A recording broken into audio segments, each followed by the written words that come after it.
7 कंकरियों से फारिग होने के बाद वो या तो अपना सर हलक करवा ले या बाल छोटे कर लें, जो भी करना चाहें जायज़ है, गुंजाइश है।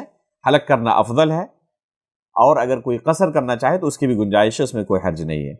उसके बाद तवाफ़ इफादा करें। तवाफ़ का जो तरीका हम पहले बता चुके हैं वही तरीका है, अलबत्ता इस तवाफ़ में इज्तिबा नहीं है, यानी ये कंधा खुला रखना नहीं, वो सिर्फ तवाफ़ क़ुदूम में था।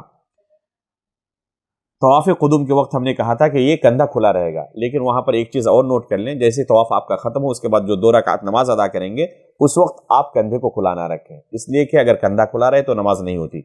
जैसे ही तवाफ़ ख़त्म हो नमाज पढ़ने के लिए आप अपने कंधे के ऊपर कपड़े डाल लें, उस चादर को कंधे के ऊपर कर लें। तो तवाफ़ इफ़ादा 10वीं तारीख को करना है। सर हलक करने के बाद या सर हलक करने से पहले जो आपके लिए मुनासिब हो, आप जाके तवाफ़ इफ़ादा कर लें। अगर तवाफ़ इफ़ादा कोई उस दिन ना कर सके तब भी कोई हर्ज नहीं है, बाद में भी कर सकता है जब उसके लिए आसानी हो। अलबत्ता अफजल है कि 10वीं तारीख को तवाफ़ इफ़ादा कर ले।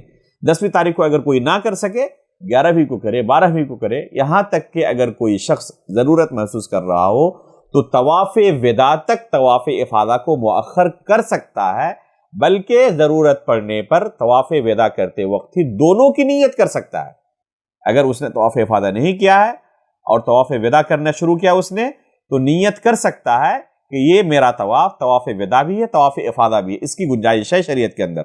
और फिर तवाफ़ विदा के बाद जाके वो उसकी सई चूँकि बाकी है, अगर वो हज तमत्तु कर रहा है और अगर हज इफ़राद या हज क़िरान कर रहा है और पहले उसने सई कर लिए उम्रे के बाद, तो अब उसे दोबारा सई करने की ज़रूरत नहीं है। लेकिन अगर उसने सई नहीं की है तो अब उसे सई करने की ज़रूरत है, इसलिए कि ये इस हज का रुकन है और इसके बगैर हज आपका मुकम्मल नहीं होगा, हज बातिल हो जाएगा। तो एक मरतबा सई करना ज़रूरी है हज क़िरान और हज इफ़राद करने वालों के लिए, और 2 मरतबा सई करना ज़रूरी है हज तमत्तु करने वालों के लिए।